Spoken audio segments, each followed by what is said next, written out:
Okay, what's going on, everybody? My name is Mangg. Welcome back to Hanging with Mangg. And we're on episode 199. Pretty crazy. Next week we get episode 200. Bit of a milestone for old Hanging with Mangg. Today we're playing some Dark Souls 2, just for the hell of it, you know.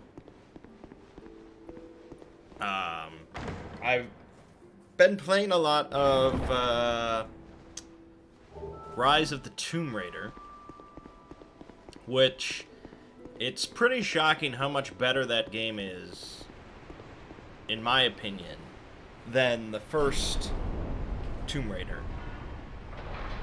The reboot. It really feels like going from Uncharted 1 to Uncharted 2. Let me bop this down a little bit. There we go. Yeah, Uncharted 2 just felt like years of improvement in a single game, and it kind of feels that same way for Rise of the Tomb Raider. Everything just feels a lot more fluid, and all these gameplay enhancements just make a big difference. I've really been enjoying it. I've been doing everything, completing everything, finding everything, and I've got like the season pass or whatever that came with the 20th anniversary or something like that. And so I got some DLC that I've been doing. And normally, you know, I'm not really into DLC at all. It's just not my thing, because generally when DLC comes out, I'm done with a game and I just like, I don't want to go back to that game and blah blah blah, I'm done. But in this case, it's been long enough. I've got all the DLC. I didn't have to like specifically buy it. And so I did the Baba Yaga DLC, which really was not that lengthy of an experience. Like, I don't know how much they charged for that when it came out, but I would not have spent more than like $5. But just for having it as like part of the game and just like this extra little side stuff you get to do, it was pretty cool. It kind of felt like the Scarecrow stuff in Arkham Asylum. It was cool. So yeah, I'm really enjoying that. And I bought a GTX 1080 Ti, top of the line graphics card. Now that I've got this big 4K TV, and I've been gaming in 4K, I think I needed an upgrade. And so I thought about getting just a whole new computer, but I think this'll hold me. I got some more RAM, 1080 Ti, and so far all I've really played is Rise of the Tomb Raider, but it is butter smooth. Smooth as a baby's butter. So that's pretty sweet. You know, I was looking, it's kind of crazy, you know, normally I've always been a proponent of building your own computer. If not for like just the knowledge that comes from building your own PC, but it's also kind of like, it's like making your own food, you know? There's a lot of benefits of making your own food rather than just buying something, whatever, process, you know, whatever. Something frozen, you know, there's all sorts of benefits. You know exactly what's in your food that you're eating. You get, you know, the right quality and everything, exactly what you want in it, and all sorts of stuff like that. And you get the knowledge of the whole process and all that. So I've always been a proponent of building PCs. Not only for that, but also more specifically just for prices. It's always been cheaper to buy parts individually and just put them together yourself. But, you know, I was looking on Amazon.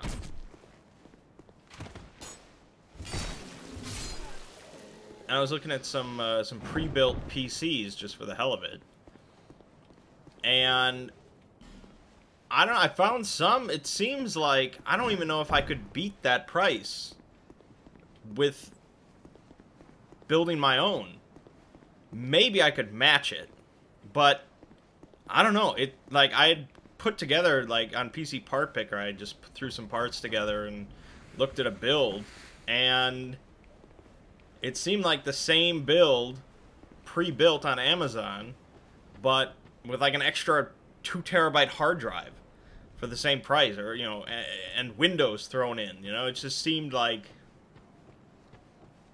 a really good deal. So I don't know if that's just, I don't know, some sort of, I don't know, maybe graphics card prices, you know, with all the bit mining stuff, and I don't know, maybe there's some wholesale differences. I don't know. I was just shocked. And you do it that way, you save all the hassle of building your own shit. And they do, you know, cable management better than I ever could, which is kind of nice.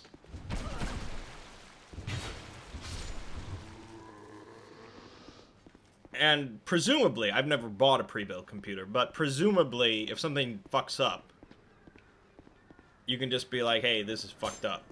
And they'll be like, okay, we'll unfuck. That may be a pipe dream. I don't know if that's actually how things function, but that would be nice. But then, I guess the downside is if something does mess up and you want them to fix it, you gotta ship them your computer for like 4 to 6 weeks or something. I don't know. I'm not saying that I would do that for like my next computer, but I'd always sort of frowned at other people that bought pre-built machines, and I'm like, just build it yourself. It's not that difficult. But now it's like, I don't know. I don't know. I don't know if I can shit on that as much. But anyways, let's see here.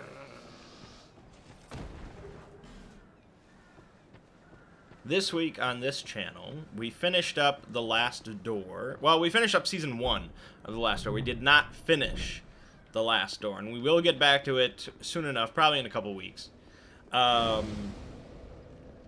We started Octopath Traveler, which is pretty cool so far. I'm enjoying it. There's definitely going to be plenty more of that coming. You know, we're going to see how views work out for that. If people keep watching it, we'll keep doing it. But I'm not going to...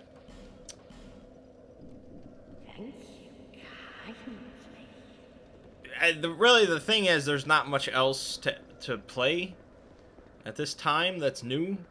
We're still part of the sort of gaming drought until September, really. August 9th, we get Monster Hunter World on PC, and I might do like a stream when that comes out. A launch stream, just for the fun of it. But there's not going to be more videos. So there's really not a whole lot coming out. So Octopath is as fine as anything else.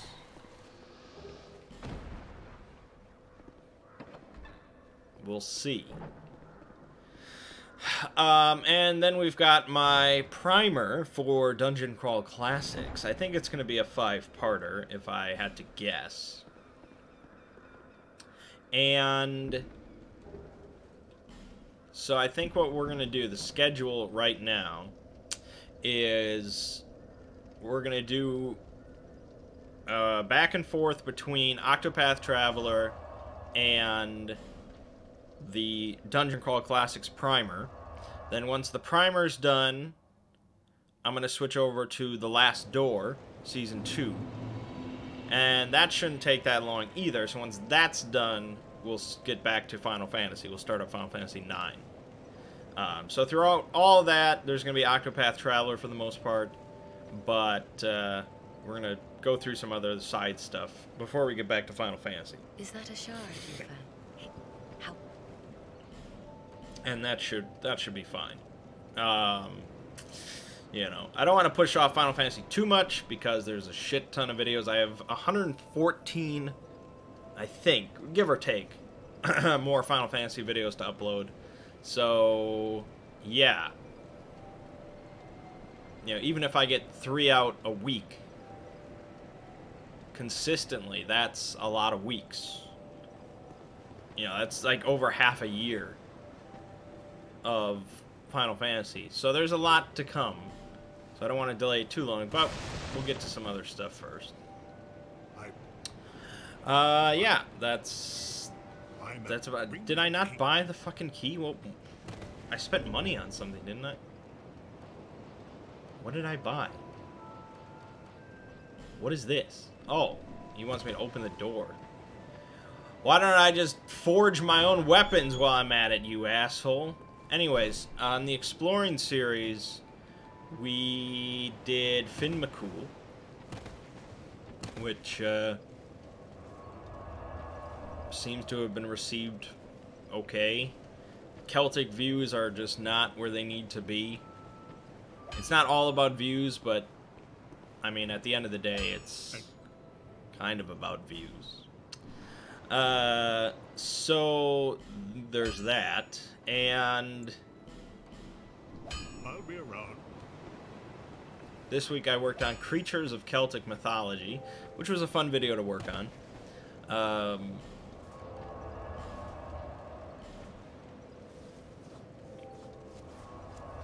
We talked about Kelpies. Kelpies are pretty freaky.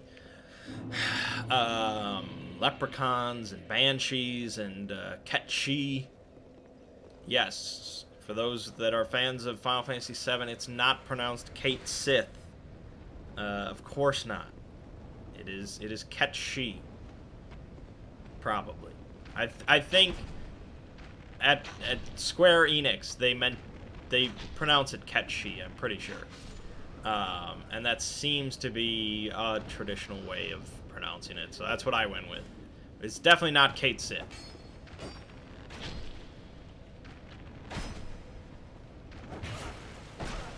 And if you ever wondered why it was a cat with a crown on its head, now you might find out. Although that's not... I mean, the King of Cats thing is sort of a tangentially related thing to the Ketchi that's sort of been mixed together, but anyways, that's not important. You can find out all about it tomorrow. It was a fun little video.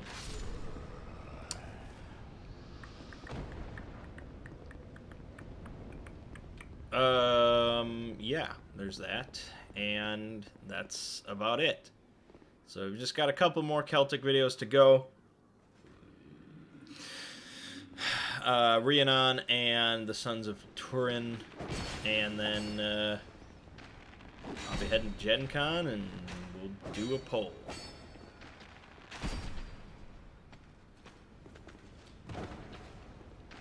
Speaking of Gen Con and board games, we played Rising Sun yesterday.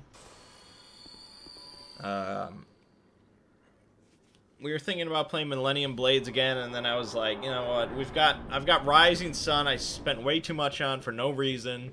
It's sitting here, we've played it once, let's play it again. So we played Rising Sun again.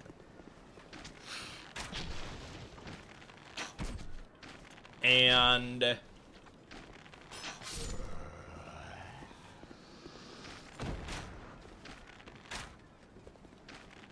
it was okay. I mean, it's fine. It's a fine game. There's nothing super wrong with it. But at the end of the day, I could just play Blood Rage. Damn it. Blood Rage is not that dissimilar you get a similar experience, and it's got a good theme, and you get big miniatures, and what more do you want?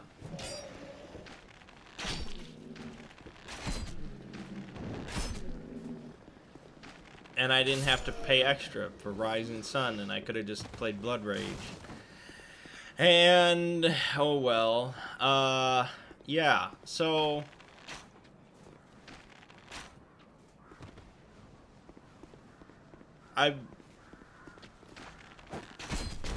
Yeah, I don't know. I'm just becoming pretty disillusioned with board games.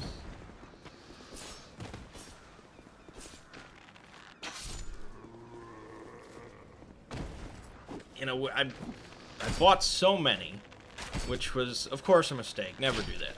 But I did, because that's how I am. And then, you know, I've got all these games I've never played, and who knows if I'll ever play them. And we don't get together that often for board games at all. You know, like a couple times a month.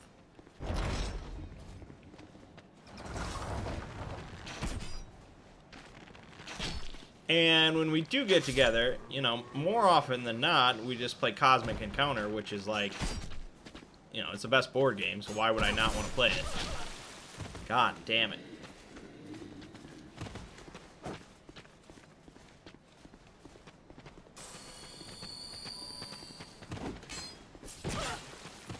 Fuck off, jabronis.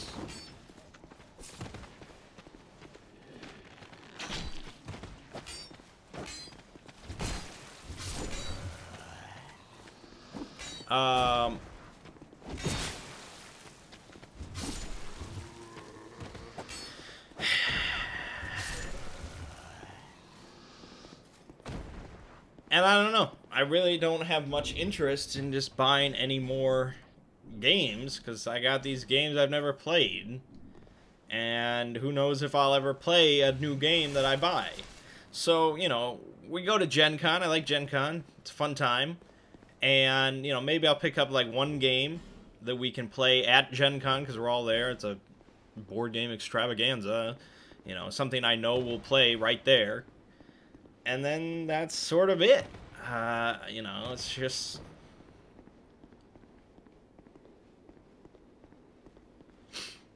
We have our weekly get-together, where we all really try to get together, and that's pretty much devoted to role-playing games, which is what I would prefer.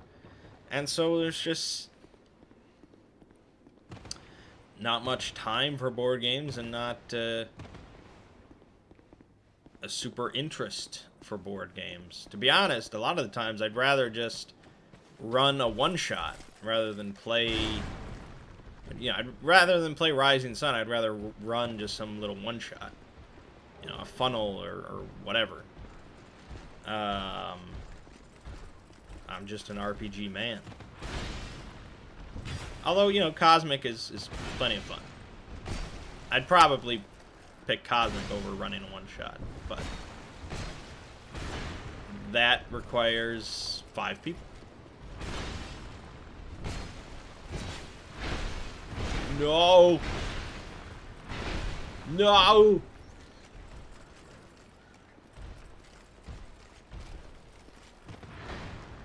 Die, scum.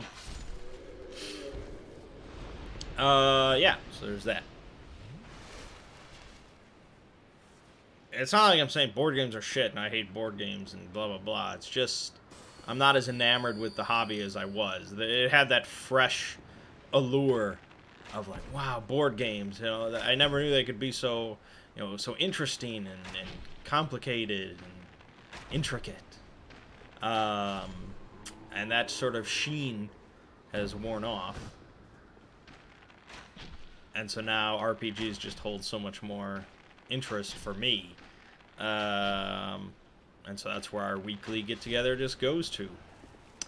So, yeah, speaking of RPGs then, let's talk Godbound.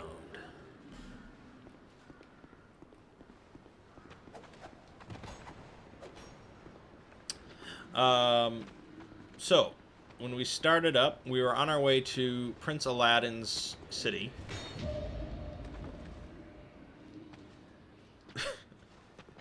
And we were going there to inform him that his brother was dead, the Jinn was the leader, and he was part of the Alliance.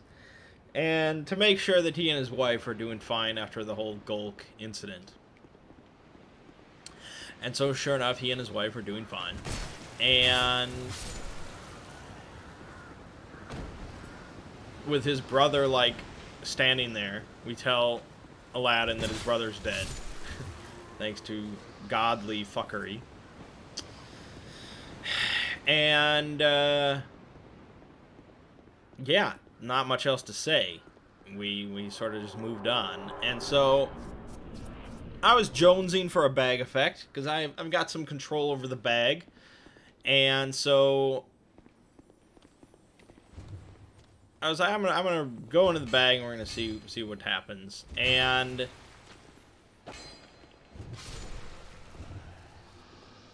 I end up getting a bad one, and I just let it happen because I didn't want to waste that much effort. Because you never know what might happen. Ziggy might see that I waste all my effort and then spring some shit on me. So it was just like the nearest pond becomes a water elemental and attacks everybody nearby, which is not a good thing, but I figured it wasn't going to hurt anybody in the Oasis states. It wasn't going to threaten any alliance or anything. So yeah, I just let it happen.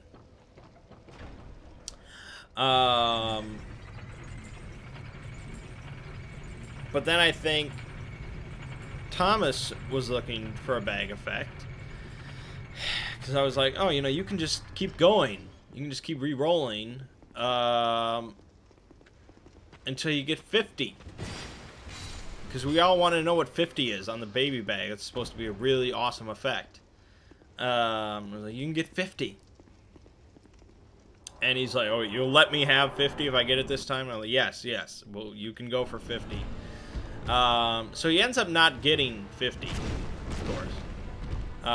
He ends up getting the next town reader enters. Everyone in the next town the reader enters worships him completely. Which in a normal D&D game would be humorous, somewhat advantageous, depending on the situation. But you tend to, you know, visit a lot of small towns and stuff, and so having some little town worship you is, you know, humorous, but not incredible. But in Godbound, where the goal of many characters is to amass worshippers, and we can specifically fly to any city we want, that's a big deal.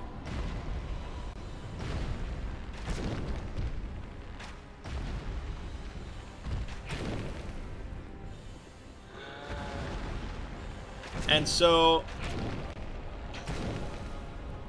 this sparked a discussion about where best to fly to in order to capitalize on this.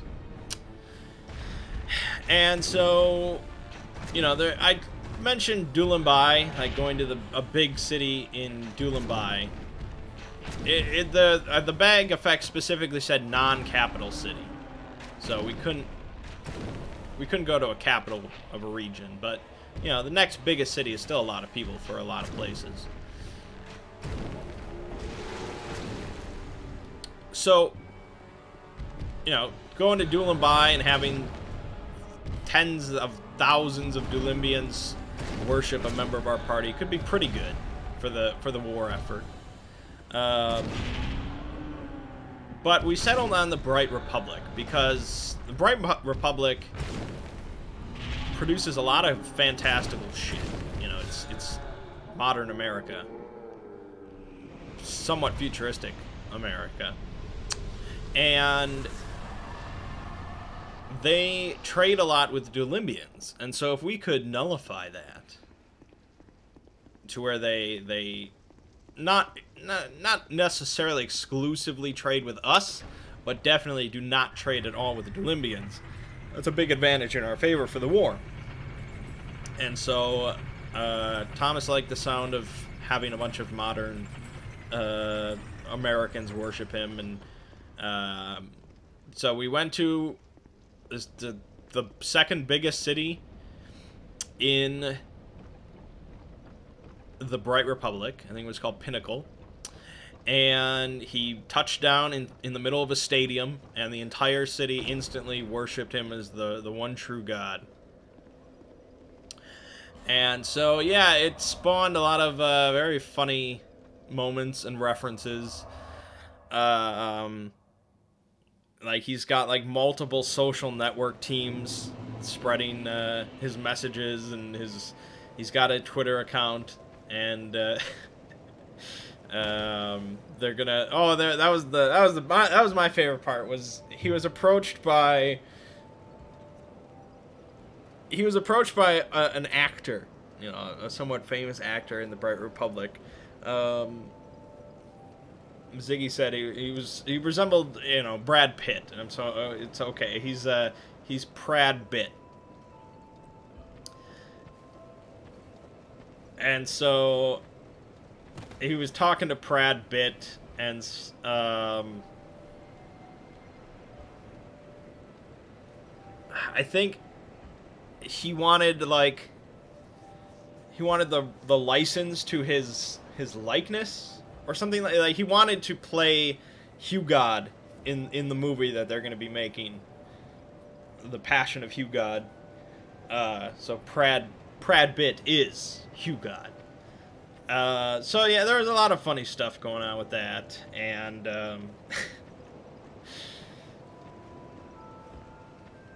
it was an amusing little side trek. But we continued on because the Emperor informed us that there was a secret what the fuck?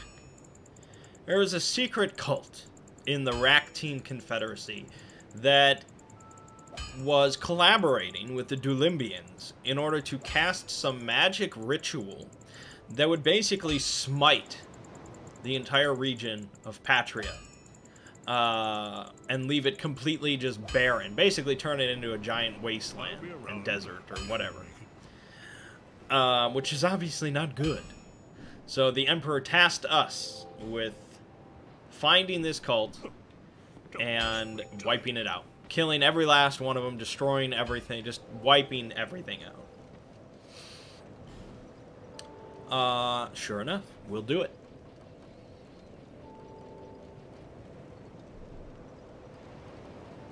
So,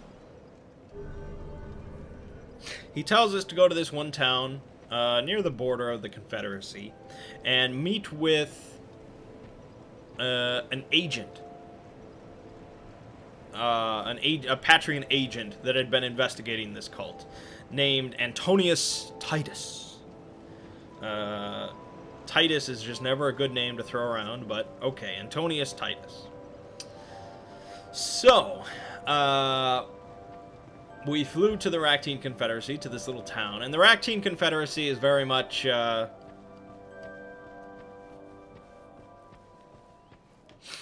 it's very bleak. It's like the Warhammer region of the world, mixed with some mythos shit.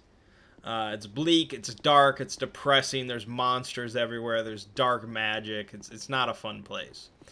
So this town that we enter is not a happy place, and we have two people in the party that are very devoted to happiness, apparently, because Phil has the word of passion, so he's all about inspiring passionate emotions in people. And Studs had just taken the word of music for some reason. I don't know. Studs' character's kind of all over the place. With Beast and Command and music and deception. Like, I don't know what the concept is, but okay, he took music. And so they both are like, he starts playing music meant to make everyone happy, and it's just like, oh god. Like there's an atmosphere here. There's a mood meant for this part of the session, and they're just trying to shit all over it for whatever reason.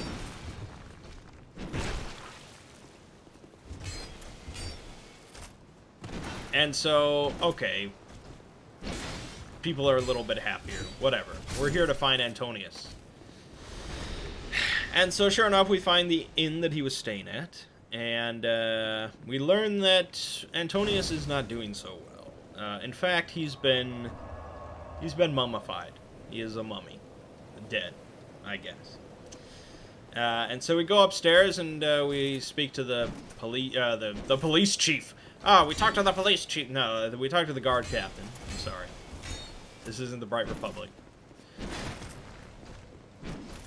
And, yeah, he doesn't really know anything, obviously. And we see Antonius there, seated in a chair, as a mummy. Just, you know, the flesh, just gray and flaking off of his body. And we see there's some food in front of him that's sort of been rotten. It's been sitting there for a little bit. We find a goblet full of wine.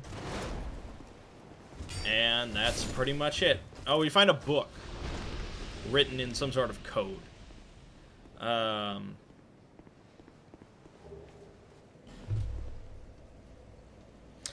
so, we check out the windowsill. You know, we're looking for signs of forced entry and what happened here. We check out the windowsill, and we find some powder on the windowsill. And so I think Phil, like, inhales some of it. And he immediately goes unconscious. Just for, like, a few seconds, but he goes unconscious. And so, okay, that's funny.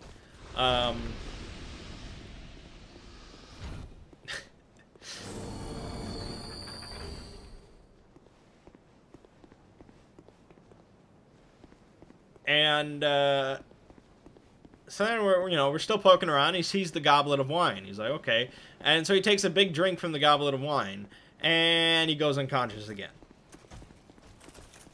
And this time, I was like, okay, I'm not letting him get away with this one. And so I force him to sort of re-roll. No, I think I salted away some shitty rolls onto his, like, fortitude or whatever to make him fail. And so, he stays unconscious for a little bit longer. He takes some damage, but he finally wakes back up.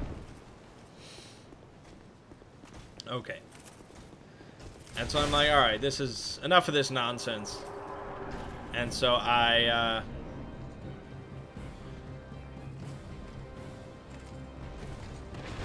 damn it. I haven't done that in a long time. I'm dumb. So, I use my, Consume Thy Name, I think the ability is called, in order to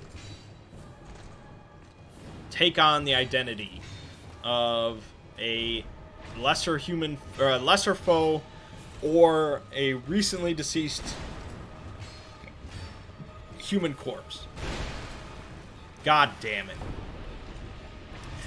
And so it was up to Ziggy to decide if Antonius here was recently deceased, or freshly deceased. I think, it wasn't recently, it said fresh. And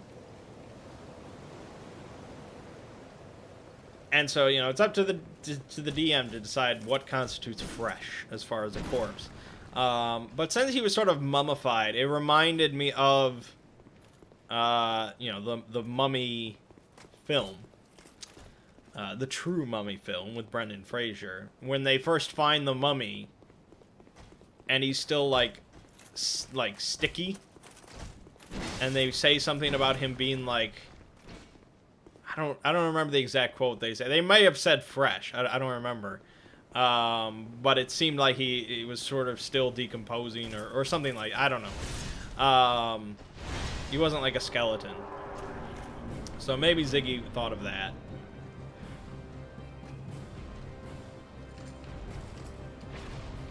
God God damn it. Am I not supposed to step forward when I walk in the door? Maybe that's it.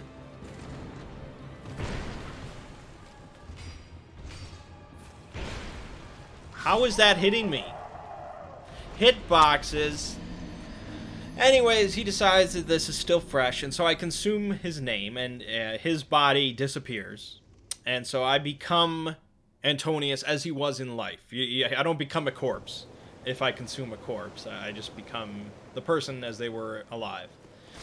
And not only that, but I gain all of that person's knowledge and memories, which, when you're solving a murder mystery, is pretty good. It's a pretty good thing to have. And so I instantly learn everything Antonius knew about the cult and all of his investigations, and I'm able to read the book that he had written there and know the whole code and all that. So that helped quite a bit.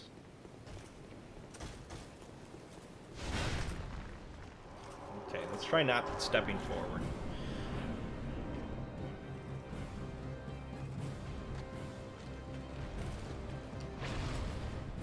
Yes, that's it. That's the key. I forgot. So yeah, basically, you know, this cult was working with the Dulimbians, and the Dulimbians had shipped them a few artifacts to sort of assist in the situation, and so on and so forth.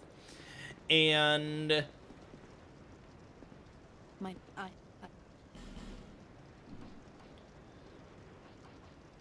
No need for miracles. there was a fisherman, a local fisherman, who had been delivering supplies to this castle outside of town.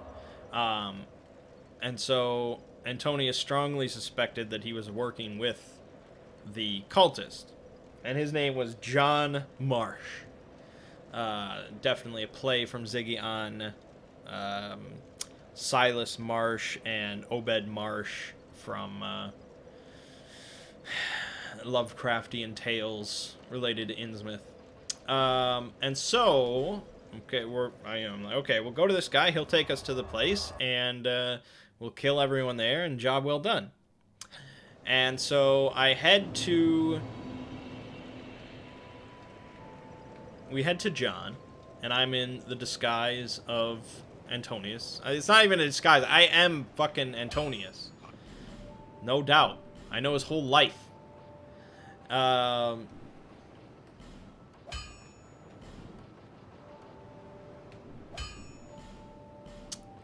So we go there, and he's like, you know, I heard you died. And I'm like, no death here, man. I don't look dead.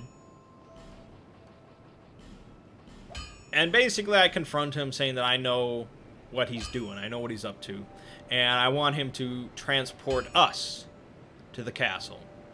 And so, in order to do so, he has to leave behind some fish to make room, but we pay him for his trouble. Money is no object in Godbound. None of us have ever struggled for money. You know, it's like, if we ever had an inclination to buy something really big, maybe money would enter into question. But there's so many ways to just make boatloads of money in Godbound. It's really not a problem whatsoever.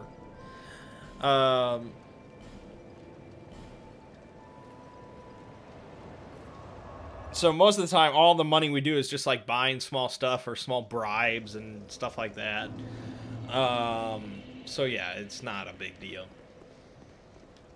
Oh, I have more souls. What am I doing? So, yeah, later that night then, John puts us all on his boat, and we head down the river. And so at one point, I basically ask John if he's planning to sell us out. Because, as a god of deception, I know if he is lying to me. So these questions are good to ask. And he basically gives a very evasive answer, and I'm like, that's not good enough. So I use Rewrite Destiny on him. And basically, I have him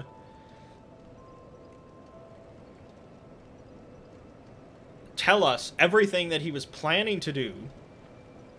And then he will faithfully, safely escort us to the castle to the best of his ability.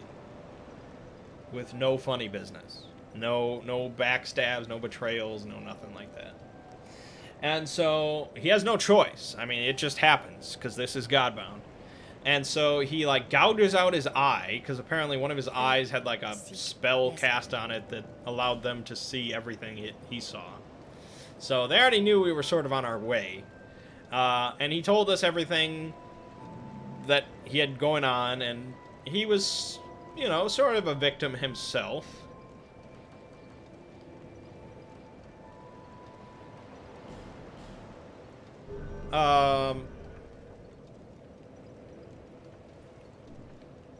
And he, you know, he was definitely planning to sell us out, and we were going to be ambushed. He was going to take us directly into the mouth of the beast by having us hide in barrels, because he said we were passing like some checkpoint or something like that. So we were supposed to hide in barrels, but that was really so that we wouldn't see that he was betraying us. So he was like, okay, the barrels are not necessary. I'll take a separate route, and we'll try to take you into the back of the castle or something like that. And so sure enough, he does. We get there safely, and we see there's this big castle, and there's, like, we see robed cultists sort of mulling about right in front of the castle, so on and so forth. This is clearly the place, and I'm like, all right, so why fuck around? You know, really, why take them out stealthy, and, you know, why play Splinter Cell or whatever, or play Call of Duty and rush in there and just pew, pew, pew, take them out one by one? It's like, fuck all that. And so I'm like, okay, I'm going to spend 4 Dominion, which is a massive amount at this point. That's a big amount for one ability. And I'm just going to cause a gigantic sinkhole through the power of luck.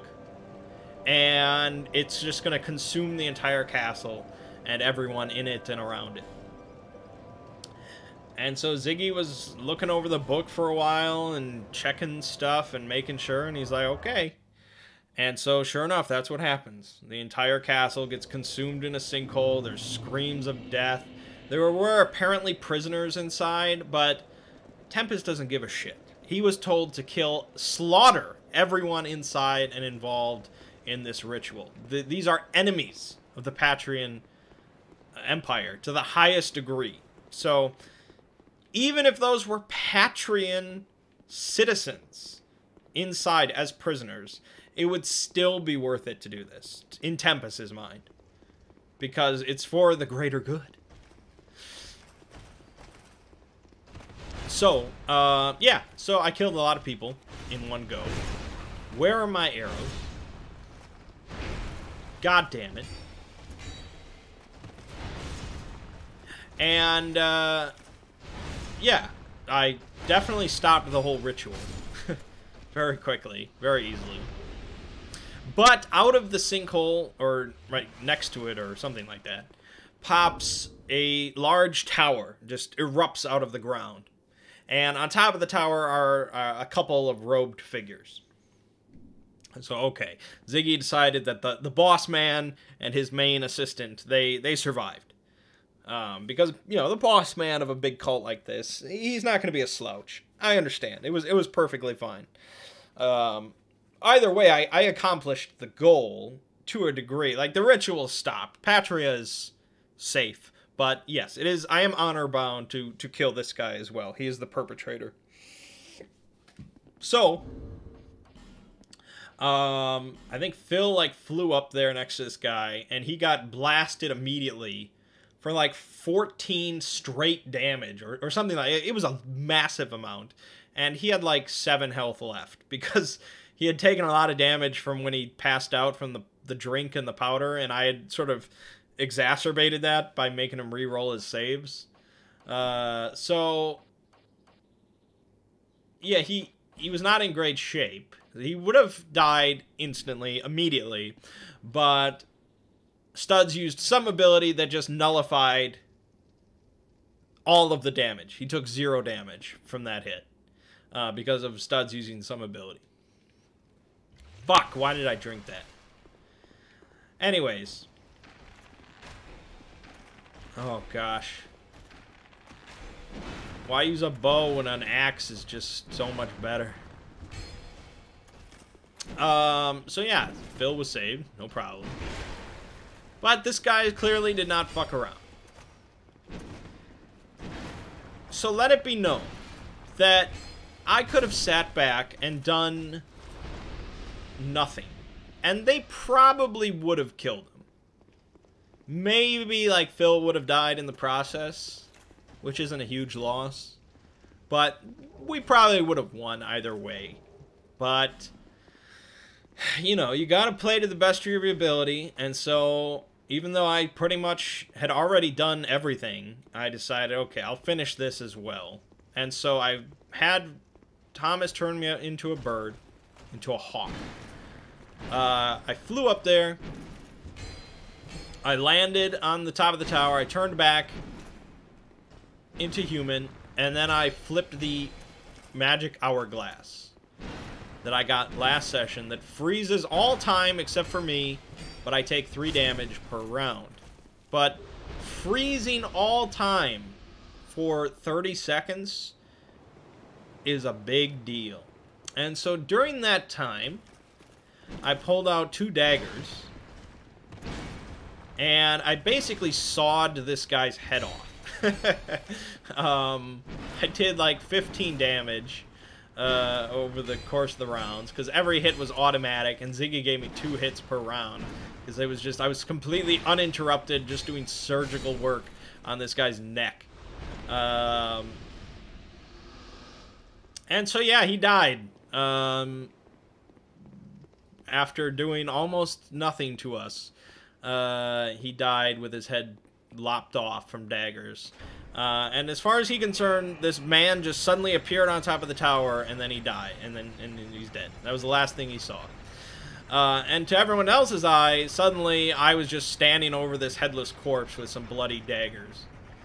And I got down to like 5 HP, which is not great, but the threat was nullified.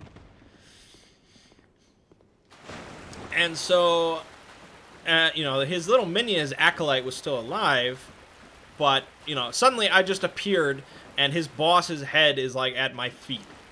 And I'm standing there with bloody hands and bloody daggers. So, I just, like, point to him, I'm like, surrender! And, he complies pretty quickly. And so Thomas comes over and turns into a Geodude, which is funny, because he apparently just realized that he can turn into any magical creature that he can think of. So, yeah, I guess he could turn into any Pokemon he wants. So he turns into a Geodude and just sort of, like, holds his wrists really tightly. And so I just walk over and slit the guy's throat. I never said, you know, surrender and I'll let you live. I just said surrender. And everyone involved in this ritual has to die, so he had to die.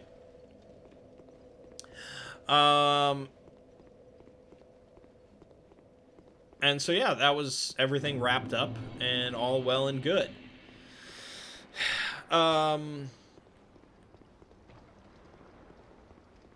So we collect a few different artifacts.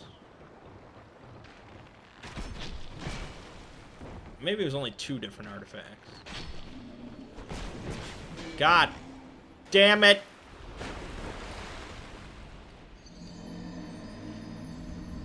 Yeah, it might have been only 2. Okay, so one was a mask that the boss man was wearing.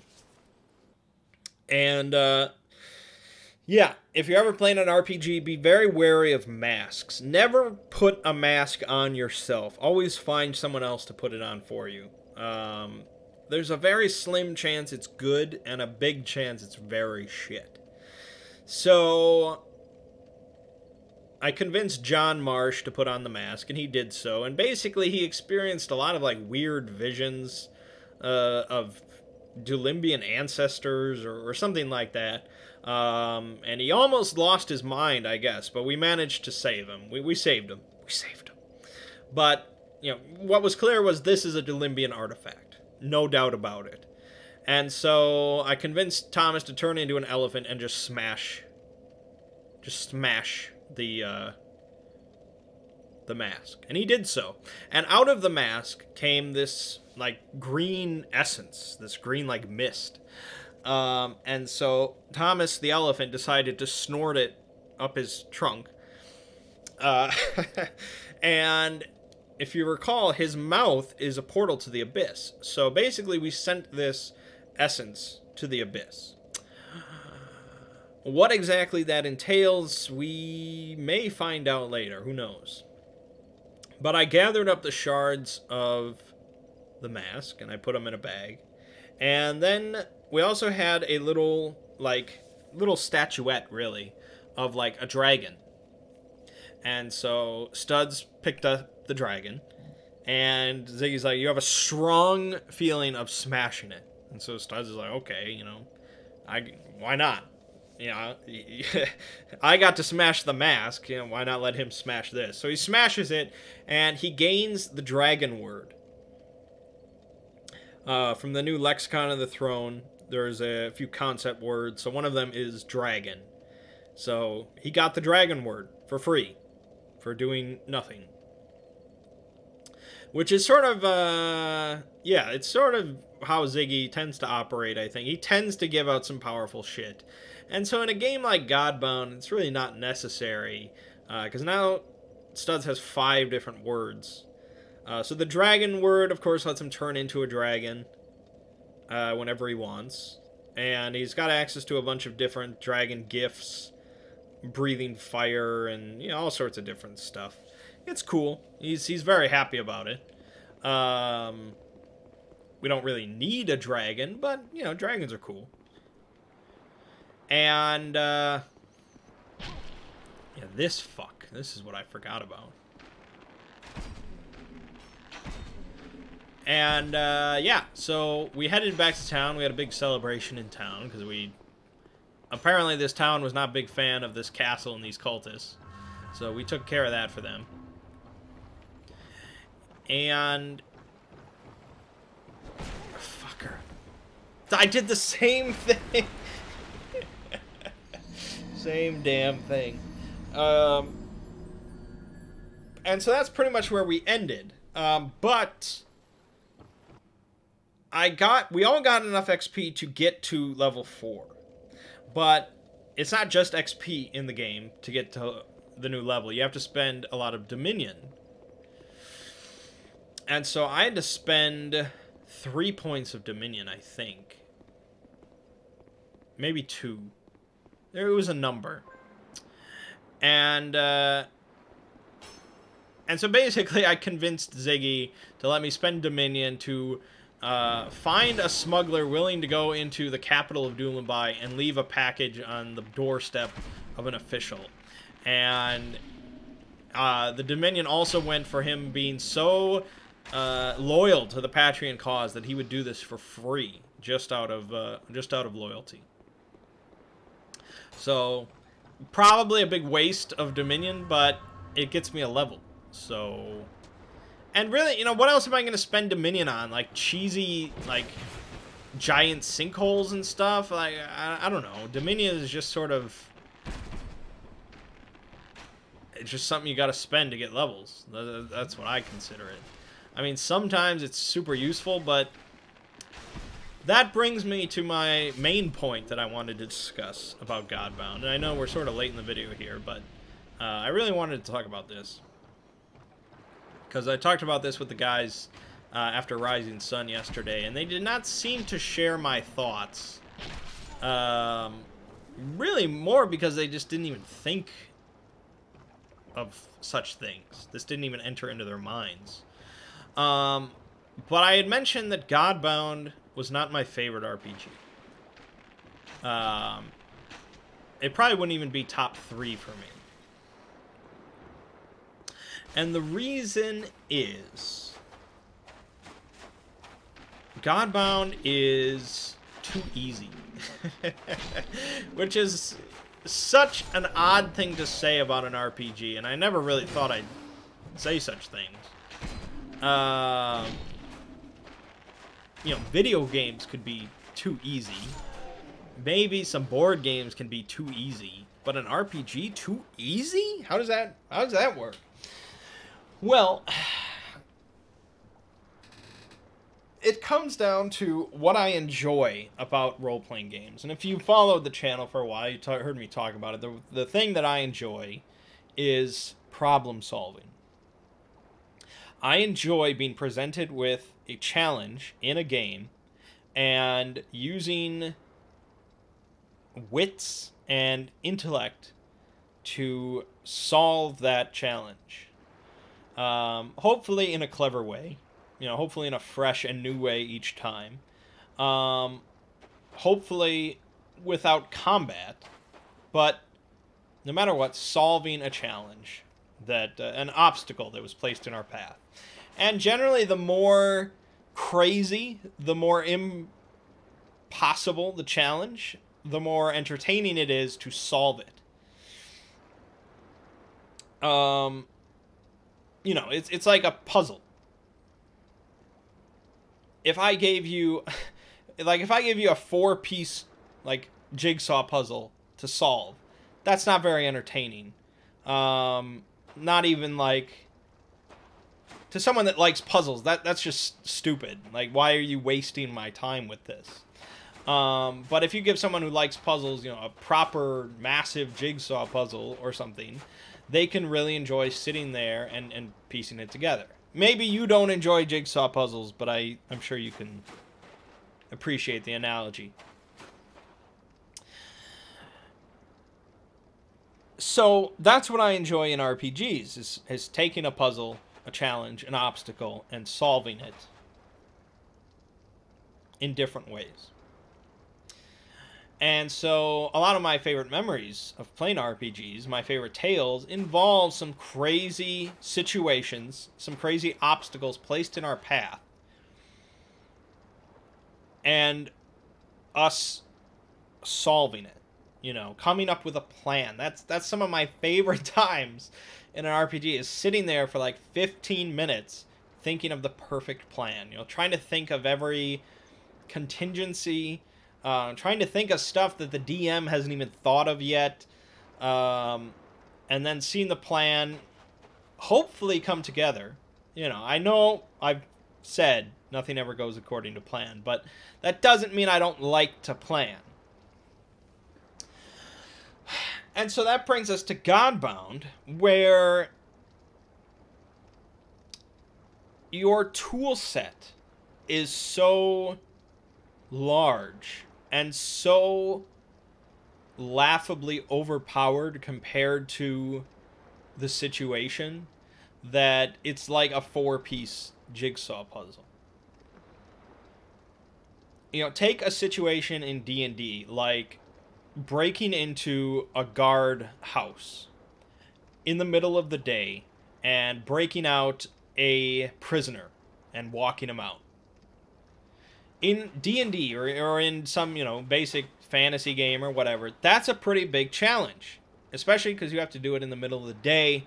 You know, there are multiple ways of going about this. You can really try to be deceptive and try to just use words to try and get them out. You can sort of just you can have distractions. You can do all sorts of stuff in order to solve that situation. And it would be very difficult to accomplish without a lot of problems. But it is possible. And therein is the entertainment of the challenge, of the obstacle, of the plan. In Godbound, any character could really just snap their fingers and make that happen. You know, you could just turn everyone in there to jelly, or you could just make everyone forget the prisoner even exists, or, you know, you could, who knows, you could just walk through walls and just escort them out. Like, there's so many things any character could just do very easily at level 1 to just make that happen. And thus that nullifies all the challenge. it's like playing Dungeons and Dragons with cheat codes. And if you've ever played a video game and just put on some cheat codes, if you're like me, you play for like 15 minutes and you're like, oh, that's amusing, and then you're done because there's just no point. And you might say, well, Mangg, you're thinking of D&D challenges in a Godbound game. You need to think of Godbound challenges. And that's really the problem. A Godbound challenge would be an awesome idea. Something that really challenges a full pantheon of Godbound and all their abilities to solve some situation. But the problem is, coming up with those situations is incredibly, incredibly difficult. Because the breadth of our powers is so vast. And we're operating in a largely mundane world. You know, Godbound are few and far between. Most people are just normal. It's a normal fantasy world. And so, coming up with these Godbound challenges is very, very difficult. To the point of Ziggy has really not thought of one yet. And so, really, the only thing that would properly challenge us is combat. Is throwing some super powerful parasite god or something, something at us that's just like, oh my god, look at his huge numbers. This is so difficult. And that's not the same. That's just, you can do that in any game and throw some super foe at a group. And it's like, wow, this is really difficult. But that's not a fun difficult. Now, you could throw such a powerful foe at us that we have no choice but to think in really clever ways in order to defeat him. We have to be very specific in some sort of ambush or something like that. Something that, outclasses us so much that we have no hope of defeating him in combat. But really, that's a one-trick pony. You can do that once in a campaign, and it's like, oh, man. And we either all die, or we beat it, and like, holy shit, we did it. But if the next session you're like, okay, well, you defeated Super Saiyan 4 Broly, but now you have to defeat Super Saiyan Blue Broly. Something like, it's just like, that wears thin pretty damn quick. In a normal game, a normal RPG, a lower level powered game RPG,